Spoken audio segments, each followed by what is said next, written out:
There are lots of affordable Class D speaker amps on the market right now. Many of them use the same amplification chips from either Texas Instruments or Infineon.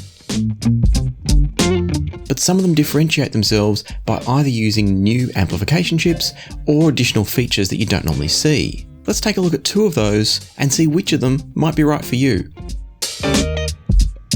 The AIYIMA A70 is an integrated stereo power amp with balanced inputs as well as unbalanced inputs, maximum output power of 300 watts into a 4ohm load, but that is a maximum, so you're not going to get that all the time. It's got a 12 volt trigger input to power on when your DAC powers on, and even a subwoofer output with crossover controls. All of that comes with a $200 price tag, making it a pretty affordable amp for all those features.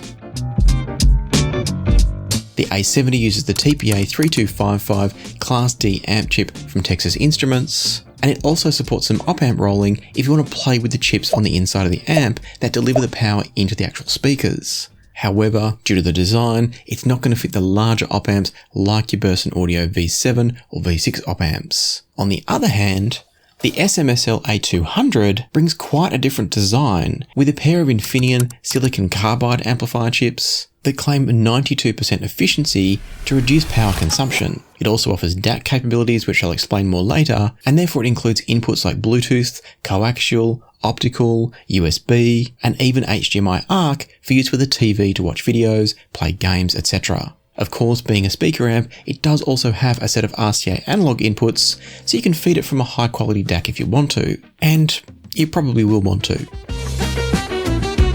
The A200 comes in at $269. It can deliver 70 watts RMS or more continuous power, also into a 4ohm load, and that means they're actually quite comparable in terms of power output. The A70 might offer a little bit more in terms of its continuous power output levels, but they're going to be comparable. Oh, and did I mention the A200 has VU meters and EQ. And tone controls. And so is an extra $69 a price that you're willing to pay for the additional features that the A200 offers over the AIYIMA A70? Or is the subwoofer output with crossover controls and balanced inputs more appealing to you in the form of the A70? Well, before you decide, you might want to know how they sound.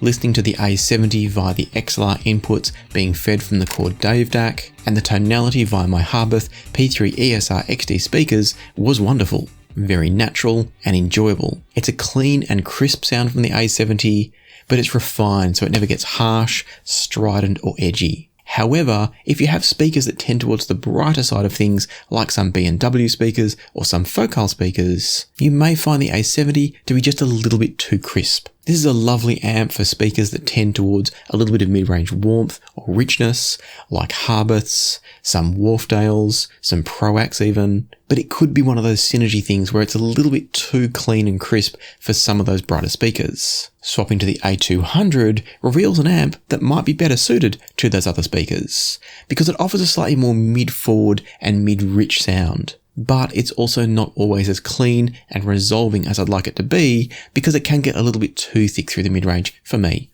Specifically, the problem that I was having was that some of the tracks, particularly some of the vocals, started to sound a bit congested. Not congested in terms of a lack of space, but congested in the sense that it sounded almost like the singer had a head cold and was congested. It's not dramatic, but it was enough that it was evident when comparing to the wonderfully clean and crisp sounding A70. And all of this, by the way, is with the stock op-amps in the A70. I played around briefly with op-amps, but there was nothing groundbreaking that I thought was worth sharing with you. If you get an A70 and you choose to play with it, you can tweak the sound, but you're not going to transform it into a completely different tier of performance. I feel like the soundstage performance was generally pretty similar from both amps. I wouldn't decide based on soundstaging from either of these. But I do think the A70 was ever so slightly better, and that's more down to the fact that its tonality allowed a bit more sense of space and separation around sounds, whereas the thicker mid-range from the A200 did tend to limit the sense of separation just a little bit. Having said that though, some people will really enjoy the presentation from the A200. That extra sense of weight and thickness in the mid-range can help to focus the center image better. It gives more weight and presence to the central vocalist, a main instrumentalist, and therefore, as I said, some will like it more. But it does come at the cost of reduced separation of all the other instruments in the mix, and therefore a slightly reduced sense of overall scale and size in the soundstage. As I said before, it's not dramatic enough that I would choose between these amps based solely on soundstage, but as you get more of a sense of the full picture of the sound of each of these amps, some of you will be drawn towards one or the other amp a little bit more clearly. And so as I spent more and more time with both of these amps, it was the A70 I was consistently drawn back over to. It's not that the A200 was bad, I just felt that the A70 was more enjoyable. But that's before we talk about the extra features on the A200, so let's do that now. Some of you will be immediately drawn towards the additional connectivity, the tone controls and EQ, and the remote control functionality of the A200. And I do believe it's probably the better choice for those seeking a convenient 2-channel type setup for multimedia listening, where you're going to be sitting back and maybe adjusting the volume more often via a remote control. But there is a little bit of a problem. The use of Class D amplification chips in a device like the A200 also allows for the decoding of digital signals without the need for a traditional DAC chip. In other words, they can take the digital incoming signal from optical, coaxial, etc. and feed it almost directly into the amplification chips and use the amplifier chip to process that signal and output it as analog. And so unlike the DACs that many of us are used to, there's no chip inside the A200 from ESS, AKM or Cirrus Logic. It's doing the decoding via the amp chip. And unfortunately, the silicon carbide amplifier chips from Infineon are much better amplifiers than they are decoders.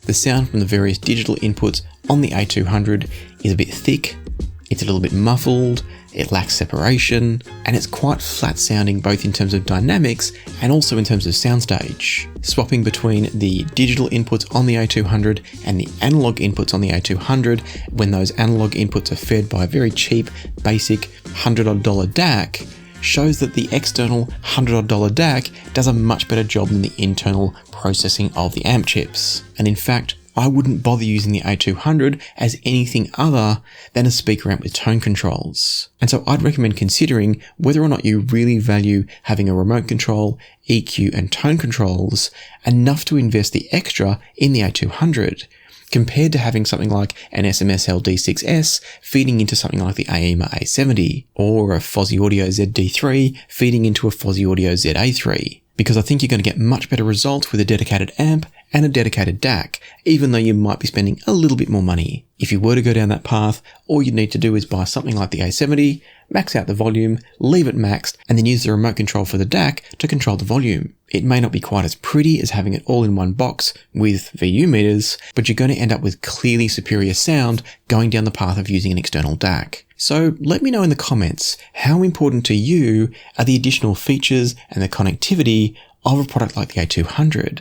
Are you willing to sacrifice some sound quality for maybe TV watching or gaming in order to keep it all in one box and have HDMI ARC input? Of course, there are also other products on the market that combine the digital inputs and the amplification capabilities and still sound a bit better in my opinion. I've got another video up here where I compared the AL200 from SMSL and a couple of competitors to see which of those might be the best all-in-one solution, where you've got your DAC, your amplifier, various controls, and a bit more functionality. So watch that one next if you do want convenience but you don't like the sound of the A200. And for now, I want to say a huge thanks to channel members here on YouTube, to channel Patreon members, and to those of you that leave super thanks on YouTube on videos like this one. Until next time though, happy listening, be kind to each other, and I'll see you here again soon on Passion for Sound.